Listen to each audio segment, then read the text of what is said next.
terbaru dari Suara Podcast. Saya Evan Devia sebagai host, dan hari ini kita akan membahas tentang topik yang sangat penting dan relevan, ancaman krisis media. Bersama saya dan 3 narasumber di sini. Bisa perkenalkan diri, Bang? Narasumber. Saya dari jurnalis. Baik, perkenalkan nama saya Abdul Faizrial. Saya narasumber kedua. Perkenalkan nama saya Abdul Fatir. Saya narasumber ketiga. Selamat datang semua ya. Terima kasih sudah mengundang. Oke. Mari kita mulai ya podcast kali ini dengan pertanyaan mendasar. Apa yang kalian lihat sebagai ancaman utama bagi media saat ini? Mungkin bisa dijawab dari narasumber pertama. Untuk Repal, salah satu ancaman terbesar adalah disinformasi. Dengan perkembangan teknologi, informasi palsu dapat menyebar dengan sangat cepat. Nah, jurnalis sekarang harus berjuang lebih keras untuk memastikan fakta yang dibagikan akurat. Itu sangat relevan ya mungkin ya, Bang. Bagaimana pendapat narasumber kedua tentang aspek komunikasi dalam konteks ini, Bang? Baik, saya setuju dengan pendapat saya. Disinformasi adalah salah satu tantangan, tetapi kita juga harus memperhatikan bagaimana komunikasi media berubah. Banyak orang lebih percaya pada platform media sosial daripada sumber berita tradisional. Ini menciptakan ketidakpercayaan terhadap media mainstream. Menarik ya sepertinya. Sebagai aktivis media, Bang, narasumber ketiga Fatir, bagaimana pendapat Abang tentang melihat krisis ini berdampak pada kebebasan pers?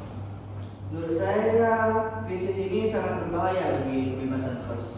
Karena ketika disinformasi menguasai ruang publik, suara-suara yang kritis seringkali dekat. Kita melihat banyak jurnalis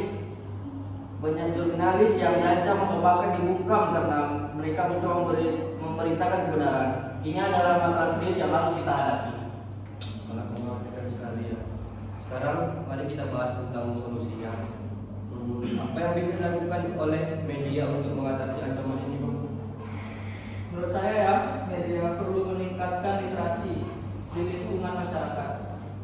Nah, ini membantu orang memahami bagaimana cara mengenali informasi yang valid dan mana yang tidak. Selain itu, kolaborasi antar media dan platform media sosial bisa membantu mengurangi disinformasi. Bang Fahid, narasumber kedua, apakah ada Bang pendekatan lain yang bisa dieksplorasi? Baik, dari saya kemungkinan membangun kepercayaan publik juga krusial. Media perlu lebih transparan tentang proses peliputan mereka dan memberikan klarifikasi ketika mereka melakukan kesalahan. Ini dapat membantu memulihkan kredibilitas media. Bagaimana dengan peranan masyarakat yang penting dalam semua ini, Bang Fahid? Masyarakat perlu lebih efektif ya. Kita harus mendorong penggunaan sumber berita yang lebih beragam dan kritis. Selain itu, ada juga tanggung jawab bagi individu untuk tidak menyebar informasi tanpa memverifikasi kebenarannya. Menurut abang-abang di sini, ada nggak Bang satu contoh berita gitu Bang yang bisa bikin reputasi media itu turun, Bang? Ada nggak bisa disebutkan? Ada loh, tapi aku lupa lagi dari media apa. Itu masalahnya itu kisah Johnny Depp. Itu yang dikecam karena tuduhan kekerasan rumah tangga. Oh iya, pernah. Namun terbukti tidak benar. Jadi berita itu bohong ternyata, Bang. Jadi merusak reputasi media tersebut. Berarti kalau dibilang di sini tuh mungkin satu kesalahan aja bisa merusak reputasi media ya, Bang. Baik, setelah mungkin dari pertanyaan Bang Hayat yang sampaikan tadi, mungkin ada yang bisa ditambah Bang tentang contoh reputasi media? Kemungkinan dari pembuatan judul beritanya yang terlalu berlebihan. Contoh beritanya itu lupa medianya apa, sebuah media daring mendapat sorotan tajam dari masyarakat setelah mengubah judul berita secara provokatif dan menyesatkan demi dinilai meningkatkan jumlah membaca. Judul tersebut dinilai tidak sesuai dengan isi berita dan memicu kesalahpahaman publik.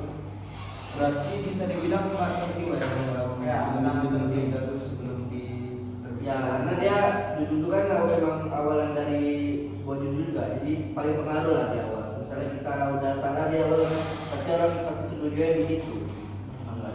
Pengaruhnya di situ lah, di judul itu lah. Baik.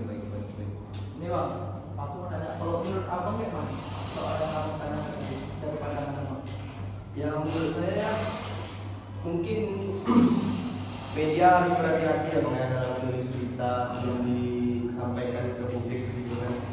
Makanya kayak yang bilang kasus Novel jadi harus berhati-hati lah dalam menulis berita sebelum disampaikan. Soalnya nanti masyarakat berpikir dalam apa yang disampaikan media tersebut itu benar atau tidak. Jadi publik itu nggak percaya lagi sama media. Bisa dibilang kayak gitu lah Bang. Makanya ya payah lah penting kali dalam menulis berita. Itulah contohnya dalam merusak reputasi media bisa seperti ini. Udah gitu aja sih kalau dari saya. Sampaikan. Semua saran dari abang-abang sini sangat luar biasa ya Bang ya. Apa harap ini ada pertanyaan terakhir nih Bang. Apa harapan abang-abang sekalian ini tentang masa depan media?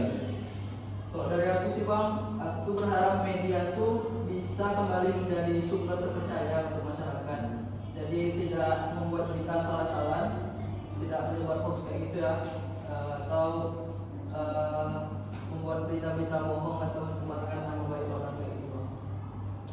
Itu saja. Kalau menurut saya bang, saya berharap masyarakat menjadi lebih kritis dan berpendidikan sehingga mereka dapat membedakan antara yang benar dan yang salah.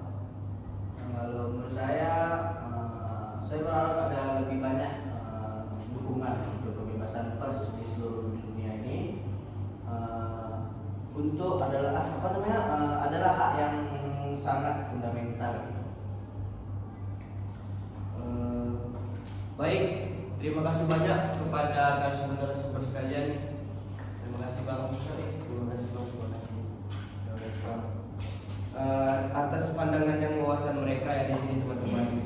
Saya sendiri berharap pendengar kita mendapatkan insight yang bermanfaat dari diskusi hari ini. Baik, terima kasih semua ya. Selamat menonton video selanjutnya. Bye.